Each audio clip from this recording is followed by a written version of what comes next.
What's this? The Make Your Own Dream Island contest is back.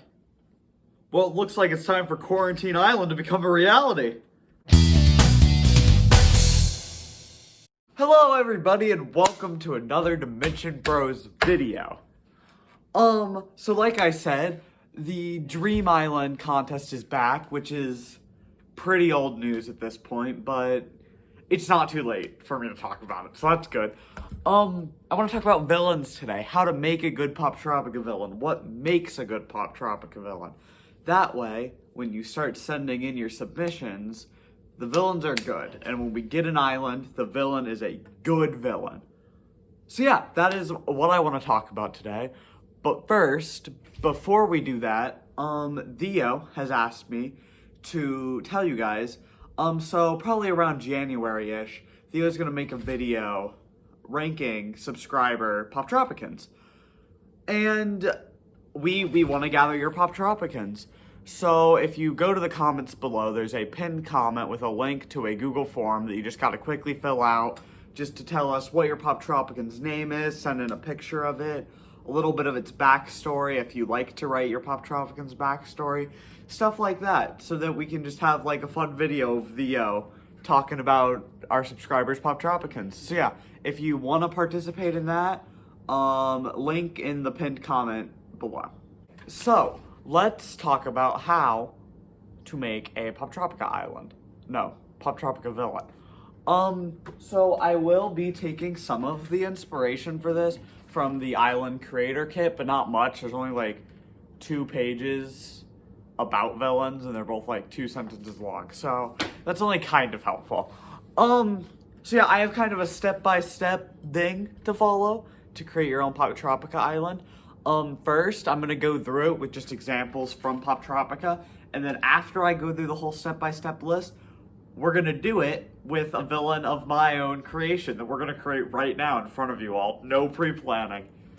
So, first, let's go through the steps that I've made up. So, the first thing you're gonna wanna do is design the vibe of your villain, which obviously you do this pertaining to the island, but yeah, so you'd like usually pick the theme of your island first and then pick the vibe. For example, you'd want to pick something like pirate, jester, circus ringmaster, things like that. The very simple things that have to do with your island. And then you're going to want to add a twist to it. Like, they're a magic ringmaster who turns people into monsters. They're a cyborg. Yeah, stuff like that, just to like, Zeus, for example, they could have just had Zeus, but no, they made Zeus evil, which, you know, makes sense. So once you have like that, so like, cyborg jester, then you're gonna wanna design what they're gonna look like, because that's an important part of the villain. If you haven't noticed, Poptropica villains always stand out. Like, their other designs are never that groundbreaking, but the villain always has a very distinct look. So you're gonna want to mimic that with your own villain, which is why you want such an outlandish thing as like a cyborg jester. So now that you've got like the look and like the vibe of the villain, you're gonna want to decide who your villain is. What do they want to do? Why do they want to do it? Keep in mind, this is Poptropica, so you don't need this in-depth backstory, but you need a general reason for what they're doing. Like, Captain Crawfish is a pirate. That's why he wants riches. You don't need more than that. It's Poptropica. You don't need this super in-depth story. You can go more in-depth, but you don't really need to. You just need to have what they want to do, why they want to do it. And then you're also going to want to start thinking about what the villain can do. Do they have some sort of magic powers like Ringmaster Raven? And then like what weaknesses do they have? These 2 things are going to come up more when we get to like the boss battle section of this video. But yeah, it's good to start brainstorming this now so you can really get a vibe for what your villain is, who your villain is, what they're going to do. So the next thing is you need to integrate your villain into the island. the villain is not going to be nearly as interesting as if you hear nothing about them until the very end when they suddenly pop up and they're like, aha, I'm the bad guy. And I'm not talking about twists. We'll get to twist villains in a minute. I'm talking like if you never show the villain at all, no hint of a villain, it's not going to be interesting. So your villain has to be playing a part throughout the entire island. They have to be slightly creating conflict throughout the entire island so that when you finally face them, it feels like you're facing this person who's been holding you back this entire time. So you can really do this in two ways. One, you can literally just have the villain influencing you as the villain. Like Zeus literally just comes down and he's like, here, go find these things for me. Actually, Zeus is a bad example. Dr. Hare, the entire time, is like, has his drones going after you and his mind-controlled minions. So, like, even though you don't directly interact with him, he's still, like, this ominous presence, which you should not have your players directly interact with your villain unless they're a twist villain. You should not have them directly, like, fighting your villain until the very end. That way, the big climactic final battle feels more climactic. But like I said, you can also do twist villains where you think they're like your friend or working with you, like Zeus. That way, you know, everyone knows why twists are good. Once it happens, you're so surprised. You're shook. You're shook. So yeah, I personally think twist villains are overdone, and it's more fun just to have this ominous presence throughout the entire thing. But either way, you need your villain influencing the island, otherwise no one's going to care about him. So now that we know what the villain's doing, how they're influencing the island, what they can do, what they look like, their vibe, the last thing we need to do is the boss fight. This is it. Your hero has made it all the way. They're face to face with the villain. And this fight has to be good. Because there were some good villains, Ringmaster Raven, whose boss fight sucks. So, let's talk about how to make a good boss fight. Number one, there's gotta be stakes. In the Ringmaster Raven fight, you can shatter every mirror with no consequences. You have to, like, have it so that if you're hit too many times, you restart to the start of the boss fight. Because if there's no stakes, then the villain doesn't, like, you've been building up to this big climactic boss fight, and it just feels pointless, like the build-up was for nothing. You also really want the boss fight to be thematic. You want it to feel like you are fighting this villain that you've learned so much about. So go back to the powers and weaknesses that we talked about earlier, and try to include them in your boss fight somehow. You want it to feel like you're fighting this character.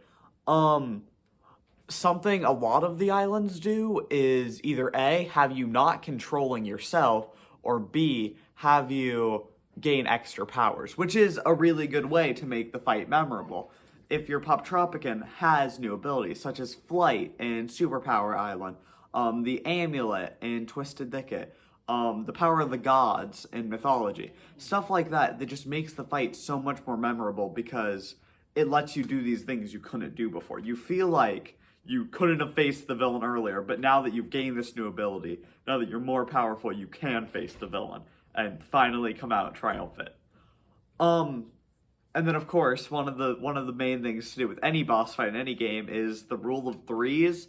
It is the most satisfying when you have to hit the villain 3 times, when you have to do something 3 times. Because 2 doesn't feel like enough, 1 doesn't feel like a big boss, and 4 is just a weird number. That's just a weird number. I don't know, 3 is just such an appealing number. So yeah, if you like have to hit the boss, typically you want to have to hit it 3 times. Those are how I think you can make a good villain. You want the villain to be memorable, you want it to have character. Now, I promise that I'm going to make a villain. And whatever just pops in my head, that's what we're gonna do. So here we go. Step 1, we need the vibe. I was thinking Santa Claus. Before I started filming, I'm like, Santa Claus would be an interesting one. So we're gonna go with Santa Claus, but what's the twist? He's a robot. Okay, Santa is a robot. I think I stole that from something. I don't know what. But Santa is an evil robot. Who, is delivering bombs instead of, he's delivering bombs instead of normal presents. But he's also weak to the presents because they're bombs and he's just a robot. He can't handle them. So the final boss will have you knocking them back at him. But first, what is his influence throughout the island? So you have to go around and try to get these presents out of the children's houses before they explode. Wow, this is graphic, but that's fine. And as Santa, the Santa bot is throwing the presents in, you have to be running around constantly trying to break into these houses and switch out the evil presents with good presents. Because I think this is like a malfunctioning Santa. Like, this is not a normal thing Santa would be doing. He's malfunctioning, obviously. But yeah, he's throwing these bombs and you've constantly, that's like the island. You're just running around trying to like sneak into these houses and stuff. But, so when you finally get to the boss fight, when you finally like catch up with him, like you're chasing him through these neighborhoods trying to like solve puzzles to get in these houses.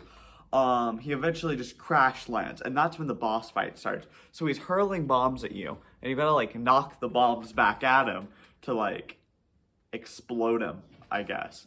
Which, yeah, so you're like knocking the bombs back to try to explode him before he explodes you. Obviously, you've got to hit him 3 times with 3 bombs.